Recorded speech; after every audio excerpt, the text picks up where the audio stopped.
6 months ago, All We Imagine as Light was the first Indian film in 30 years to be selected to compete at the Cannes Film Festival. It went on to become the first Indian film to win the Grand Prix, one of the festival's top prizes. As images of the cast and crew soaking in attention and acclaim at one of world cinema's most hallowed gatherings beamed in, India woke up to a lovely film and a wildly talented filmmaker. Payal Kapadia uses the monsoon in Mumbai as the setting in which two Malayali nurses negotiate what they expect and what they will accept from the world they inhabit. Fusing documentary techniques with real-life settings and superlative performances, this evocatively designed film makes a quiet but compelling statement on individual freedom, gender and class. I spoke to Payal as she gets ready to release this film in India.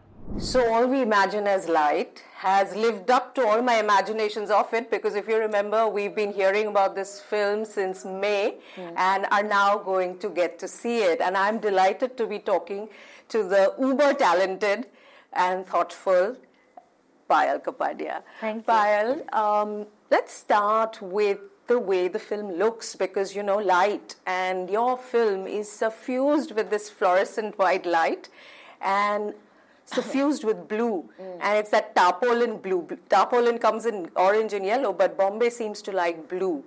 Tell me a little bit about the fluorescent light and the blue that suffuses your film.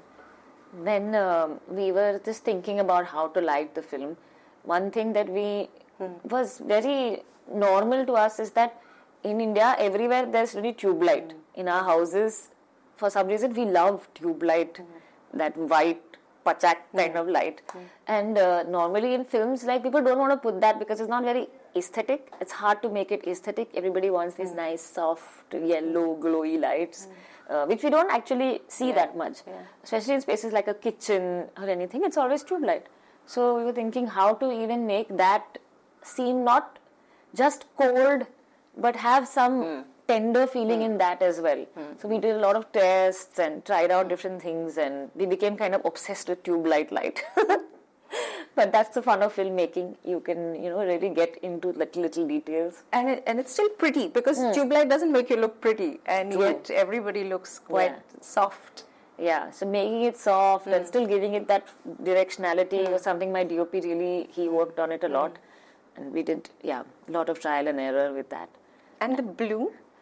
The blue, so in Mumbai, the longest time, in cinema, one thing that we are all obsessed with is magic hour. Okay, just for those people who don't know, it's that very precise time in the evening when the sun is just set and the sky is this brilliant blue. And now if you go to other countries or you watch films from other countries, they have this long magic hours, and it's like, but yahan pe the sun sets means it sets. You have magic 3 minutes. So, but in the monsoon, we get that for longer, that weird, tranquil blue feeling. So I wanted to shoot with having that blue that is reminding us of the monsoon, and the light also that feels in this strange, woozy feeling. तो वो पता नहीं चलता exactly what time it is. And I felt that with the themes in the first part of the film, there's a feeling of being stuck and repetition, and I thought that this maybe goes well with it. So that's why I decided to shoot it in the monsoon. And so much blue, every frame has blue. It's a very designed blue, isn't it in every frame? My costume designer brought 36 swatches of blue. Then we chose which one it should be. So well done. We really got into the details. Yeah. No, and it shows. And I could see a blue cutting board, the blue of the the skywalks in the stations. Yes. I mean everywhere, and of course that very iconic image of Prabha Kani. Yeah. Actually, when we 2 years ago, when we started doing the research for the script, visual research. We were walking around in the monsoon and we realized that so much is blue. All skywalks are blue. And inside the train is also, all the seats are blue. Yeah. I mean, sometimes they're grey or silver also, but a lot of times blue. So blue is, I think, a color of Mumbai. If you fly into Mumbai and you look at Dharavi slums, it's that blue tarpaulin which people used to save themselves from the rain. Yeah, so it's also connected to the monsoon. Yeah, it's very Mumbai. Yeah. So you're a native Mumbaikar, and that's very apparent. So am I. You've brought the city in, and you don't romanticize it, and yet you don't take it for granted. There's an interesting relationship that you exhibit with this city. You want to tell us a little bit about how you feel about this city, given that you're a native Mumbaikar? Yeah, I'm from here, so it's a city that I think I know better than all other cities in India. But I don't really have like very consistently strong relationship with it because I've lived and studied outside the state, like in Andhra Pradesh or whether it was in Pune, where I spent a lot of more time. So I was always coming back for the holiday or to visit my parents to Mumbai. So I don't have like a long history of friendship from, my childhood friends from here, or there's no connection like that. So although I'm from here, I've always had the opportunity to at times feel like an outsider. And I think when you leave a place and come back also, you notice a lot of what has changed. Every time I'm going on in Lower Parel, you see some new building that has come up, breaking the skyline. The landmarks are no longer the same, right? You can't rely on saying, meet me near that building or that petrol pump. It doesn't exist anymore. Or it's not called that anymore. So everything is always in a state of flux. And this was a quality of Mumbai I wanted to talk about in the film, because actually people are also in a state of flux. Whether it's displacement within the city or displacement, of leaving the city, it's all coming in. So many people come to Mumbai every day. So that is a typical quality of Mumbai. And without the people coming and going, it's not the city that we know. But I have like a conflicting relationship with the city. Because Tell me more. I feel like it's also a city where it's so liberating to also come from somewhere else. You're not living with your family. You're having this nice feeling of independence. And especially for women, I think it's a little bit safer, anonymous. Travel at night in the local train, it feels safer. And you can also enjoy certain things of the city. You can walk around, get some kebabs. You can be hidden in plain sight. Yeah, exactly. You can be anonymous. So there are that mixed feeling, like there are things about it you like also. So I wanted to have like both the feelings that, for example, Anu and Shreya's characters, they are in love. And when it's that beginning of romance, everything seems romantic. And cities become in memory of those people we spend time with. So I wanted to bring that feeling also into the film. I want to stay with the craft a little more before I go to the story, because I think, that's the way I got into the cinema is about the experience of everything else, not just the story, isn't it? What's interesting is the use of the sound, the music, and there's this little delightful, joyous music piece. Is it a piano piece? Yes, it's piano. That happens the first time you see one of your central characters, and that is Anu. And she's sending a voice message to her lover, and then it goes, ding. And how was that composed? Like what? Sorry, I didn't find that. Like what? That is a very famous composition by an Ethiopian nun. Okay. So she passed away last year at the age of, I think, 93 or something like that. And her name is Emahoy Sege Mariam Gebru. And when my editor actually introduced me to her music some time ago, and I was like, when I first heard it, I felt that there's a kind of a deceptive simplicity to that piano, which it's so like a simple scale, but it does so much to how you feel. And it has a combination of like delightful energy and reverie and I don't know, all the feelings that are associated with first love. And just youth and joy and a lightness of being, you're still not oppressed by what the world expects of you or wants of you. And you use it throughout then. And every time it comes, you feel like a little lighter, That was quite lovely. Your movie progresses from Mumbai and you sort of The monsoon, we've talked about it. The monsoon is central to Payal's film, both visually and it's about the city, because we don't have seasons in Mumbai, we have the monsoons, right? And we have summer. You also do the festivals, and the Ganesh Puja and Ganesh Visarjan is one very big moment in Mumbai, right? In the cycle, the annual cycle of Mumbai. What was lovely in the movie is that whether the use of the documentary, the vignettes of disembodied voices on Mumbai, and whether, and of course the staging of the film, is that you suddenly realize that that person you're walking past and that person you're sitting next to has actually had all these moments going on in their lives. You manage, like Prabha, when this her admirer sort of expresses his admiration or affection for her, she just sort of gets into the crowd, and you're like, oh my God, I must have passed by a lady who just turned down something.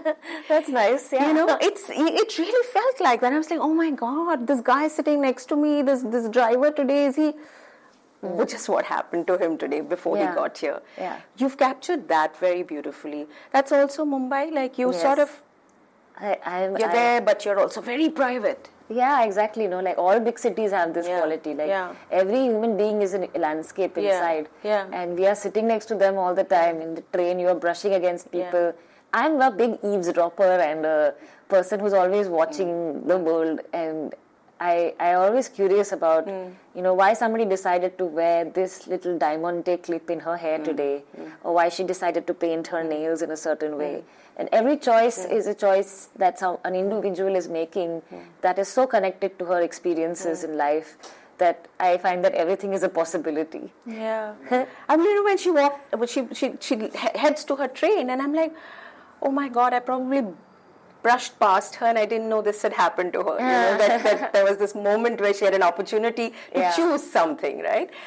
So that was lovely. The trains, the Mumbai we see in your movie, the markets, the buses, what's happened in the media and in, for journalists like us who do beyond cinema and art, you're looking at the coastal road, you're looking at Atal Setu and all the big, beautiful buildings which have American names, right, and English names. Yeah. And you're not able to connect anymore for native Mumbaikars. And politically, your film is questioning this, isn't it? By situating Mumbai's, your characters and your story in working class Mumbai.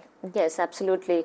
One of the things that always concerns me is that the gentrification of certain areas. And what happens in gentrification, it's that the common public loses access to the city, loses access to public spaces, loses access to their housing.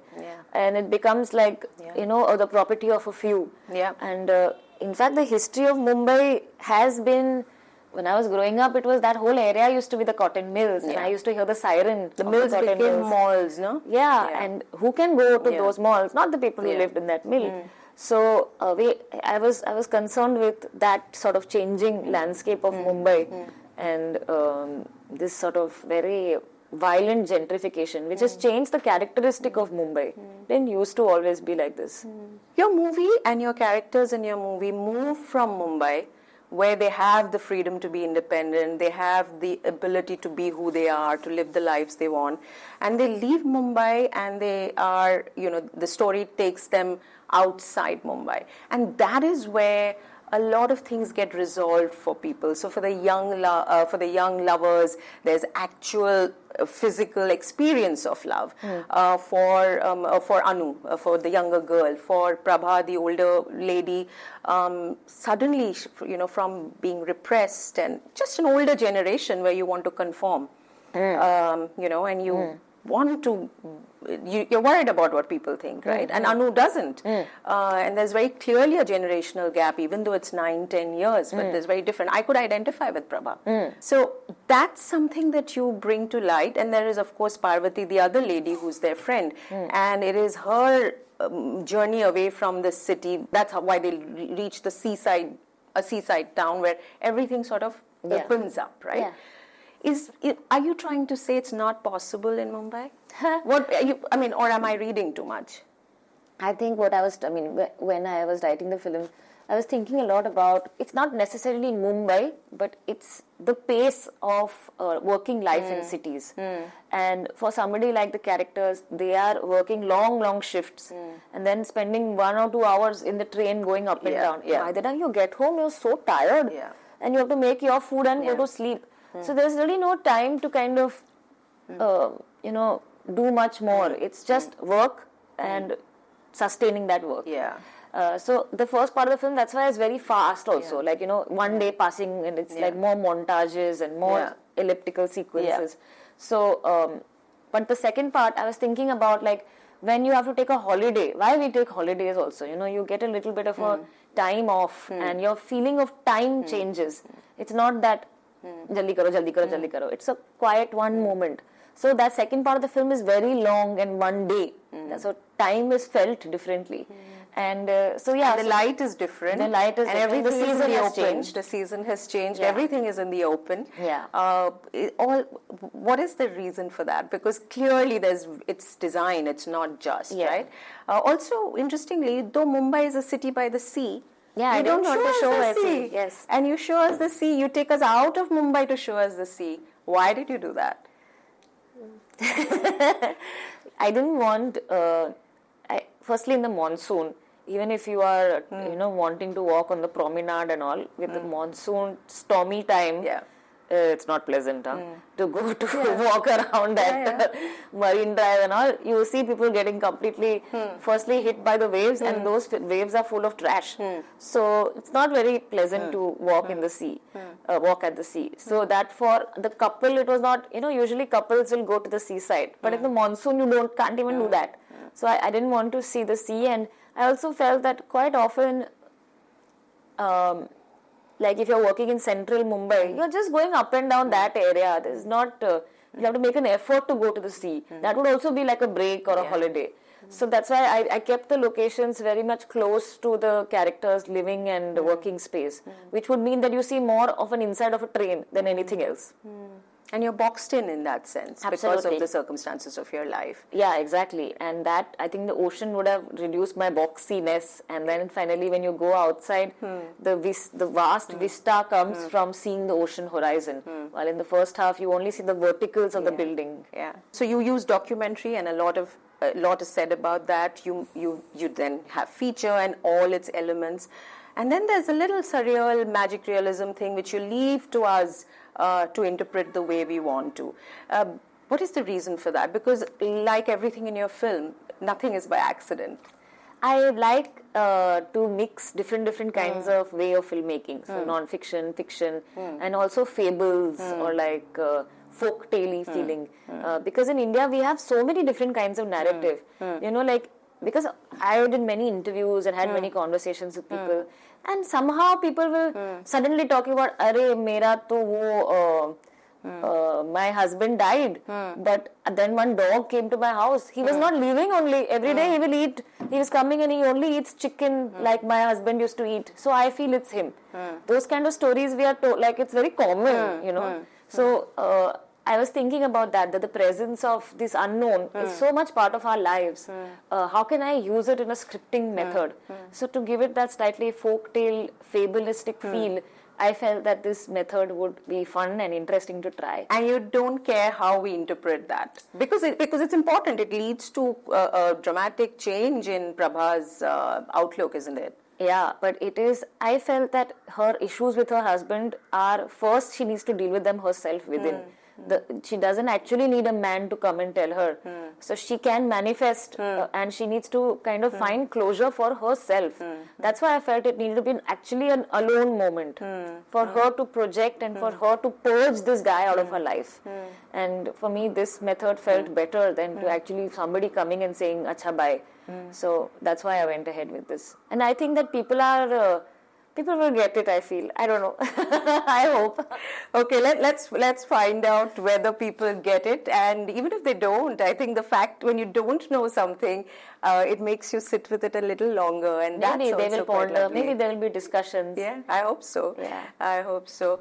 Actor-producer Rana Daggubati Spirit Media is releasing the film in India, and his championing of the film will pique the interest of mainstream moviegoers. Rana joins the chat with his take on independent cinema and the shining example of all we imagine as light.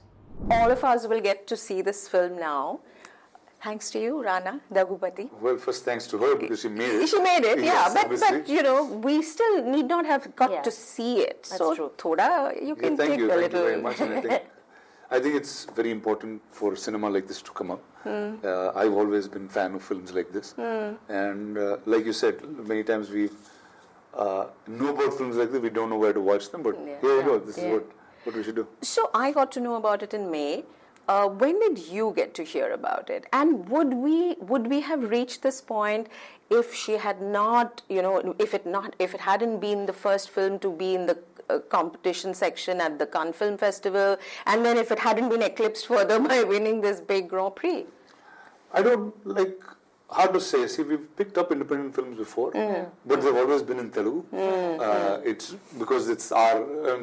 There we never had any merit to. There was no award. There was none of that earlier. We just watched the film and picked it up. But I guess it's sad, but it's true that we need an international festival to hear about someone who's flight 1 hour away.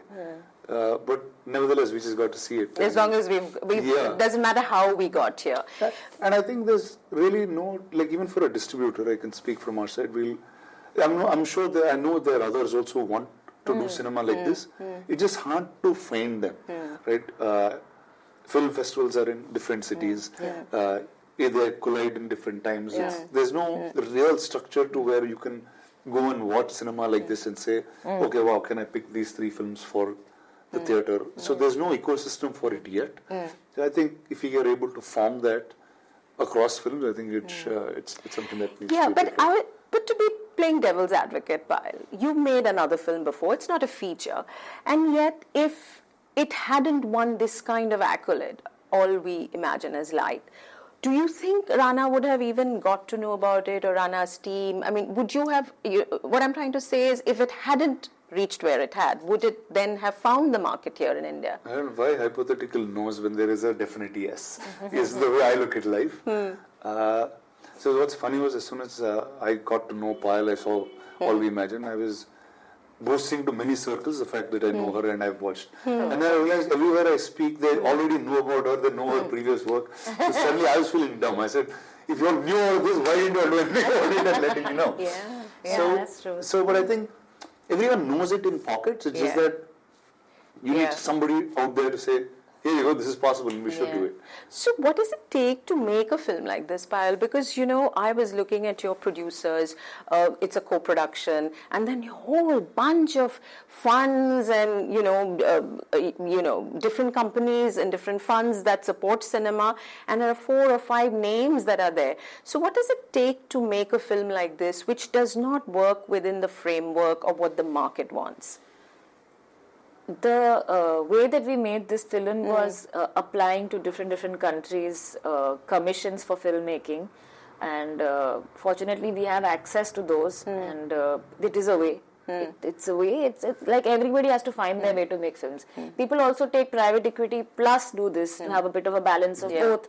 So it's just a way to make films. Everybody struggles to get money no matter which industry they are in, even in the mainstream. It's not easy to find money. So that just takes time, and that's the method I took. And I had really nice producers both in India and in France, and it was like having a really wonderful team. They produced my previous film also, and it's been a long relationship, and I have a lot of faith and trust in the people I work with and let them do their job. And they had to ensure that you got the funds that you needed to make this film. Rana, what's the plan to distribute it? Because you have already released the film in Kerala, isn't it? No, we did a short release. Okay. So it will release again in Kerala? November 22nd across India releases. Fabulous. Kerala will have a larger release than all of the other states. But we, like I said, we didn't know how else will people know about this film, right? It won at the Cannes, but everyone I was talking to didn't know about the film or didn't know what happened in the awards. Yeah. Because only clothes that are worn at the awards are written about and not the films. That's true. It was weird in that sense. So then we took this approach of, can we do a limited release somewhere? And we took Kerala because it was organic to the film. Yeah. And also, thanks to Malayalam cinema, that there is a audience for cinema like this. Their narratives are closer to this than other commercial films. So taking all of that, we said, okay, let's do a little release there. And suddenly we had a pocket of audience that started talking about it in Lovely. a very different place from Yeah, there. yeah. So now, as we get closer to the release, we'll have screenings in different states and hopefully take Payal around the country and show her how much love the film is getting. I love the fact that you're putting your weight behind this film because it will really make it reach, you're talking about it, you're being seen with it, that it will evoke a lot of curiosity. Thank you, I hope. Because it's very difficult otherwise, because even the Cannes Film Festival, it's known to people who follow cinema and it's known to the film industry. But not to everybody But not to everybody. I mean, Oscars, everybody knows, right? But not the Cannes Film Festival. So I think it's quite amazing. Tell me, what is it that you liked about the film? What did you think of the men in the film? What do I think of the men in the film? Yeah, because they were very different from the kind of men we normally get to see, isn't it? See, a film, I never thought about man, women, sex, gender. That was never a thing. It's like when you sit in a cinema, it's lights are off and you just know about the people. And I feel like every time I watch something and I'm exposed to a culture that I'm familiar with, but I don't know enough of, it draws me much more deeper. And I think this film does that at every level. I know Bombay, but I don't know the life of many people in Bombay. Everyone's an outsider, everyone feels like an insider. It's a very different dynamic that people have with the city. Yesterday someone spoke about the title sequence when we were in an interview. Like, it's so many different languages, people, cultures that are in one shot, right, in this city, and you never hear it anywhere else. So I think that energy is what drew me to the film. So man, woman, I can't, that's not a thing. I just feel like they were... Okay, let's ask Payal about these two guys we see in the film. There's two guys in the film, right? And the others are all ghosts. The others, absent husbands, absent lovers who are just lingering on, not going only. Yeah. But there was a gentleness to them, there was a softness to them, which we don't see in a lot of movies and storytelling, and even in society today. But the guys in your film, there's some softness to them. Was there thought to that? Yeah, I think that dividing the world into binaries of, all men bad or all women are tortured, that also doesn't help. It might be what we see a lot also, or it's everybody's nuanced. Yeah, everybody has some complexity to them, and actually I feel that since the themes of the film are about patriarchy, even men suffer that. Yeah, of course. They also have to stand up to fill up those roles that are set for them. So that's why I wanted to kind of have, even if everybody is very nice to each other, they can still be a problem.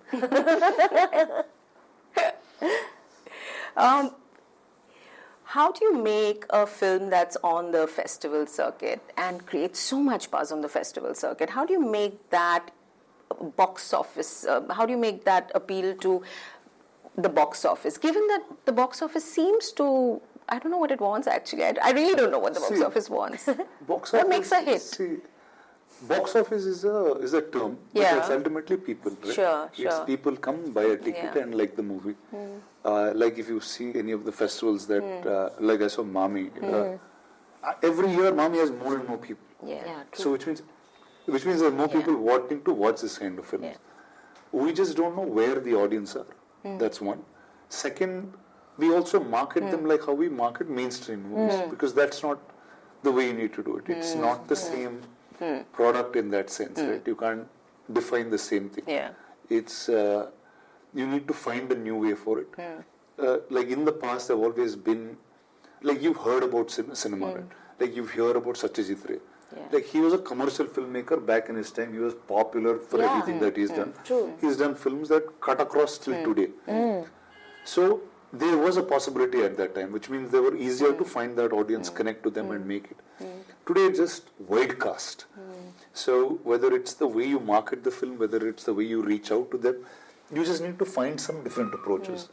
And see, like everyone I've been talking to, there's nobody who does not like the film. Like it's very easy for them to tell me that they don't like it. But everyone had so much detail, there's so much discussion invoked about it, which means it's of interest. It's just finding the right way to do it is, I think, all that we need to learn.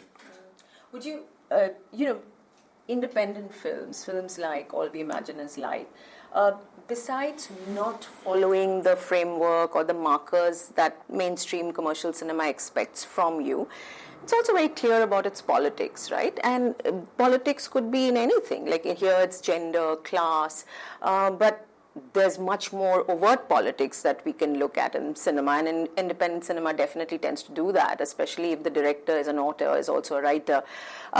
Would people in the mainstream want to support these kind of films? I mean, this one is, the politics is still, there is a Hindu-Muslim relationship at the heart of it, and we all know how fraught that is today, right?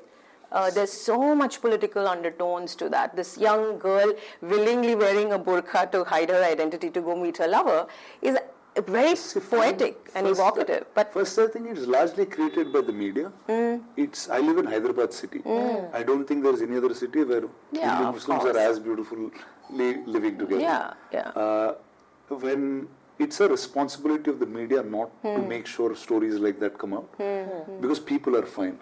People are fine anywhere, everywhere. It's what you see on TV, what you're able to hear on news, what you want to be advertised and fabricated for, that becomes news.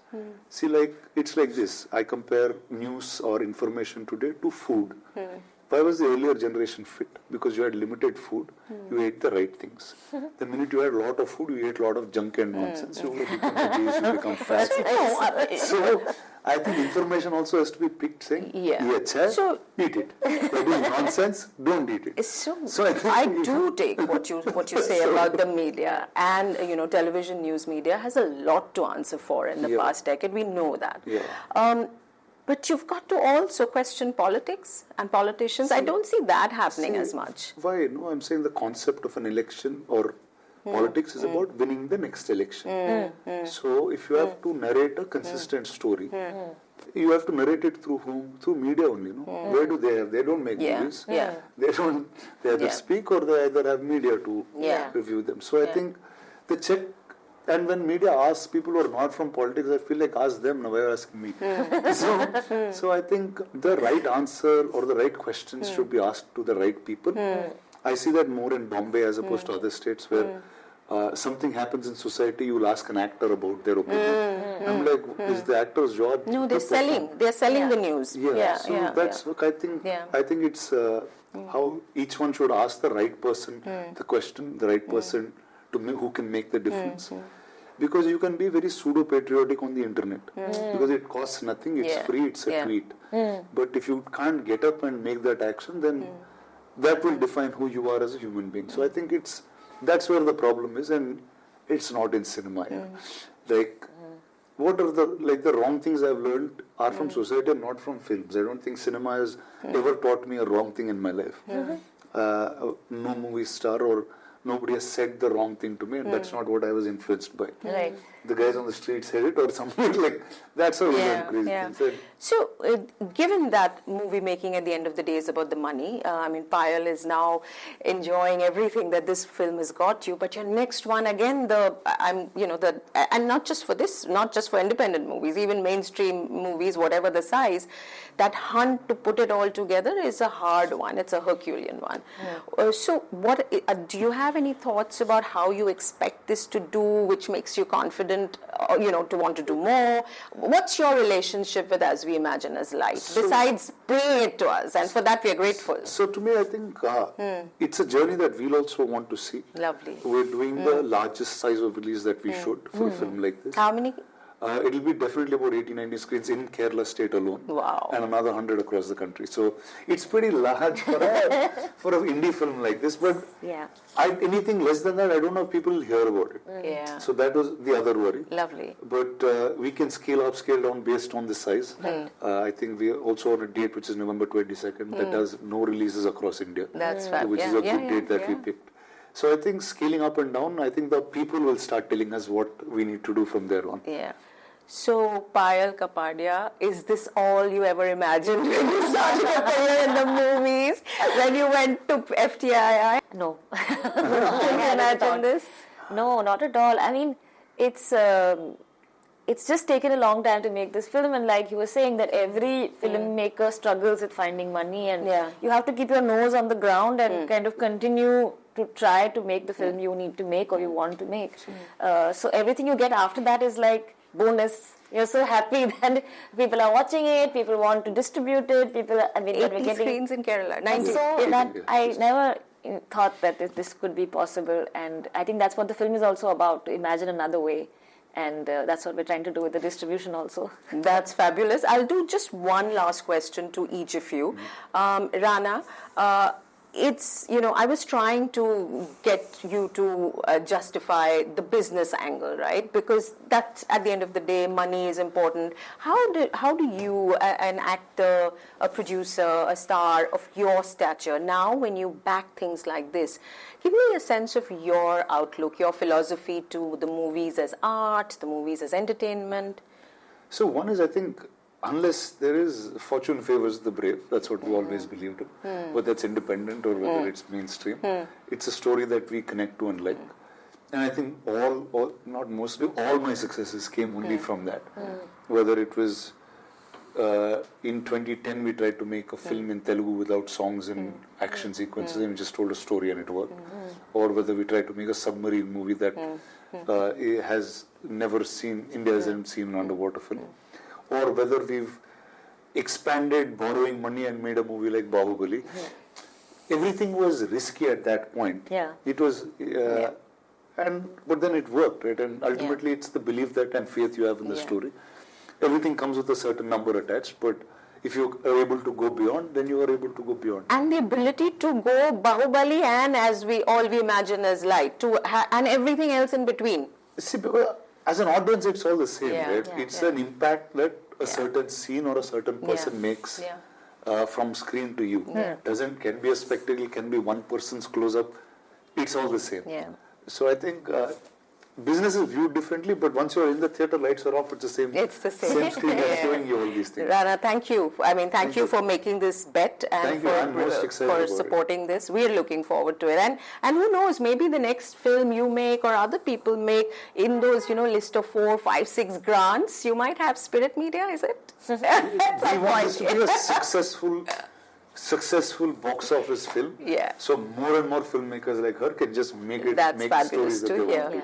Payal, final question to you, and that is, with this lovely space that you're in and the success, there's also, success tends to want more success. That's the way it is. And then you can start making those compromises.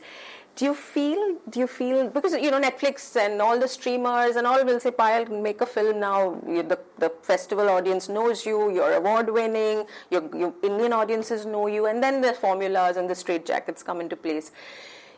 What I'm trying to say is, are you going to be corrupted? Corrupt matlab, you know what I mean. There is an idealism here, there is a struggle here, there is an approach here which is extremely individualistic.